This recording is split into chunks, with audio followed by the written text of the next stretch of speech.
So we know that cost of living and income overall is remaining stagnant, and it's becoming more burdensome to live a wholehearted life. But this isn't new information, and it should frustrate us that there are people out there who are trying to keep the status quo and ensuring that the rich stay rich and the poor stay poor. What we found over time as we're planning communities overall is that we are purposely creating divides within our own region and in this country. And I know to work within these systems, I need to disrupt the status quo and align agendas and work with others who are interested in creating real change. But I know as my cultural identity as a Korean American woman is sometimes my largest barrier to get this work done. I was raised to follow my family's American dream before I pursued my own. And I'd like to introduce you to two very important humans in my life. These are my parents, Jim Lei and Kyung, and I'm very proud to be their daughter. They instilled the values within me to work hard, to not disrupt systems, and to put others first. What I've found over time growing up in an immigrant household is learning what it meant to do this work. And following my cultural identity, knowing that it was a barrier, it's been a struggle at times to understand how to become the urban planner that I want to be, and truly making my parents proud. I became an urban planner because I thought I could help create new systems that dismantled unequitable policies and practices, and really looking at achieving what seems unachievable at times. I became an urban planner because I wanted to influence how communities are built and designed and who we design them for. And what I've found over time is that urban planning as a field is very complex. Urban planners are visionaries, we're designers, and we're builders. And we lay out plans and visions within communities and decide where things should get built and where they shouldn't be built. In other words, I'm a very highly acclaimed SimCity professional.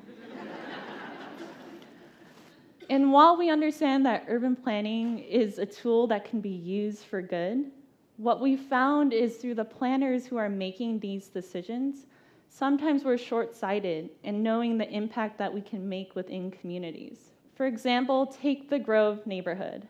The Grove is one of the fastest growing areas in St. Louis. We know it's one of the best places to currently invest in for retail, for housing, for businesses overall. We also know it's close to one of the best hospitals in this nation. We're currently on its campus today. It's next to a park that is better than Central Park, and it's also next to a light rail system. It is a millennial's dream neighborhood to live in. But what we don't always think about when we're talking about the Grove is what was it before what it became today. The Grove used to be a prominent Black neighborhood, but through powerful anchor institutions and planning as a whole, what we've seen is displacement occur through gentrification. And this sort of displacement causes increased and concentrated poverty in places like North County and North City. A side effect of concentrated poverty is a shortened life expectancy. So, for instance, your neighbor, the person you might work with, or maybe the person you're sitting next to tonight, could potentially lose up to 18 years of their life. And we know this is true in our region today. If you live in Jeff Vanderloo, which is a neighborhood in North City, your life expectancy is 67. But if you live in Clayton, one of the best suburbs here in St. Louis, your life expectancy is 85. And we've all in this room attributed to these systems in some shape or another. So this work is tough because we understand what urban planners have done in making these sort of outcomes. We know that if you are a Black mother, that during childbirth, you are 3 times more likely to die compared to a white woman. And that if you are a Black child, and growing up in the poorest of neighborhoods, you're 70% more likely to stay there as an adult. And I now work in East St. Louis at a public housing site as an Asian planner. And what I've found working in East St. Louis in a community that is 98% Black, in the community I'm working with, 82% of them are living in poverty with an annual median income of $7,000 annually, is that it's tough. And anyone who knows East St. Louis, you might have this negative image in your head from the narratives that social media and others have told you, that it is an unstable community, that it is unsafe, and that there is unrest. But until you go into places like East St. Louis and get to actually work with the folks there, you don't see the potential that is actually in existence. The history that has been so rich from generations that have been there, and the people who are filled with hope and wanting to see something different. I find this work important to do, and I know how to do it is by disrupting the systems that are in play. To understand how to disrupt those systems is to work with the community and actually organize with them and strategize and actually create agendas that are what they want to see their communities become overall.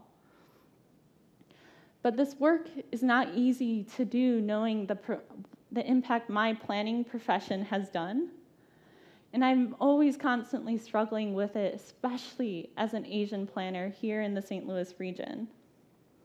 I remember once I was in a meeting with the city of St. Louis and some various partners overall, and we were talking about bicycle pedestrian connections going north and south throughout the region, and naturally the conversation of racial equity came up. While we were talking about how we produce equitable outcomes and safe access for all, a person who works for the city stood up and said, "There are no people of color in this room. How are we supposed to have this conversation without them?" So I looked around the room. There were about 30 different people there, and not one person said, "Yes, there are no Black people in this room, but there definitely is a person of color." So being Asian in St. Louis, it's tough overall, because my skin color is not light enough to be considered white, but I'm not considered a person of color either. And I oftentimes feel very invisible in a room. But I also know through the values my parents instilled within me to work hard, to put my head down, to work past these emotions, that I also know this work isn't about me in St. Louis when we're talking about racial equity. Because when we're talking about racial equity in St. Louis, it's about championing and supporting the Black community. Because they're the ones with the most burden every day experiencing the harm that communities have caused onto them. And we know that Black mothers, Black fathers, and Black children are dying at higher rates because of decisions that our professions, no matter what you do, has caused, because we're all playing into the status quo system. In Korea, we have a word called han. Han is an emotion. Han is a feeling. There is no literal English translation I can give you other than telling you how this feels. It's a feeling of oppression. It's a feeling of this heavy weight and burden within you to not feeling good enough and realizing what your ancestors have done for you in the past for you to have what you have today. But Han is also the feeling of resilience, of hope and understanding, and knowing that because of the path that my ancestors have created for me, that I can do anything that I want. It's a complex feeling that we can all have within us, and it really tests a person's soul. My Han represents my weight as an urban planner working in this field. I want to strive and work for justice for all, but I know my cultural identity is sometimes my largest barrier to get this real work done. Another way to describe what my Han means to me is through my favorite meme. I have a name for him. His name is Kevin the dog. So, like Kevin, I've had these fires around me of anxiety growing overall, working past emotions and saying, this is fine. Again, this isn't about me. I'll be okay at the end of the day.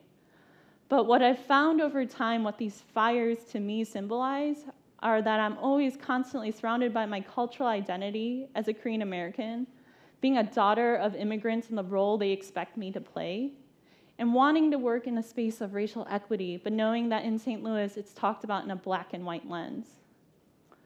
So this fire and anxiety consumed me most of 2018. I started feeling very small and unworthy of what was around me. I didn't understand why things were continuing to work out for me, and I questioned everything. Well, what changed for me, though, was at the end of 2018, I got dumped. And then January 2nd, I got laid off. And so I lost my sense of identity. I lost my anchors. I was grown up and to believe that my relationships and my job defined who I was as a person. And because I lost that, I didn't know anymore why I should care about what I cared about. So what I did for a couple days was sit in my bed, turn on Netflix, and watch all the worst holiday movies you can imagine. So I'm talking about the Christmas Prince sequel, Princess Switch, holiday calendar. You obviously can tell I'm an expert in this. And so after I ran out of movies to watch, it only took a couple days, I realized I needed to take an inwards look again into who I was and why I wanted to do this work and how I was going to get this work done. So why I wanted to be an urban planner was to disrupt these systems to achieve what I thought was unachievable. Who I wanted to be and why this was important for me to do was because we know the urgency and the time is real, that history is continuing to repeat itself, and that if we keep working within these boxes and working off of systems that aren't working because the foundations that were created were to ensure that inequities would always exist, then I couldn't get this work done.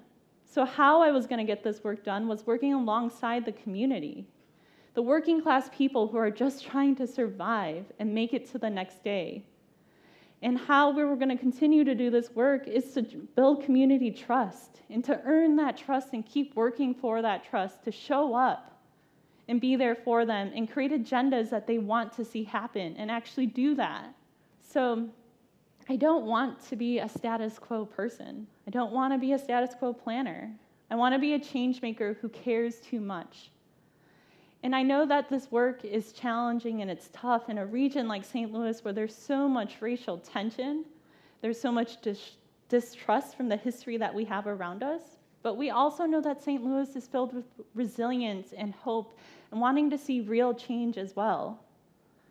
I know in order to do this work, though, that I needed to take an inwards look into who I was. And I know that this is a journey for all of us to go on to do this well, and to do it well in a way that does actually produce equitable outcomes for all. So I know that looking at how St. Louis functions, understanding the impact of my Han, that I know my cultural identity as a Korean American that sometimes causes my largest barriers is also my best gift. My parents gave me the wisdom and the knowledge and the love of how to get the work done. They instilled within me the values to work hard, to not disrupt systems, and to put others first. Through working hard, I understand how to stay resilient and hopeful.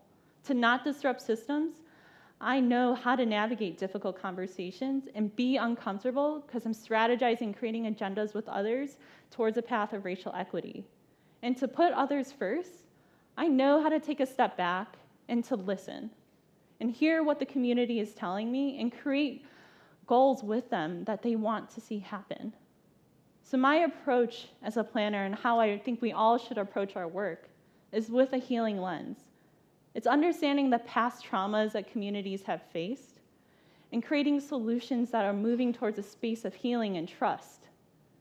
And until we all do this work and looking into who we are, we're not going to make real change. So if there's anything I can ask you to take away from this talk, is to understand who you are, why you're doing what you're doing, and how you're going to get it done.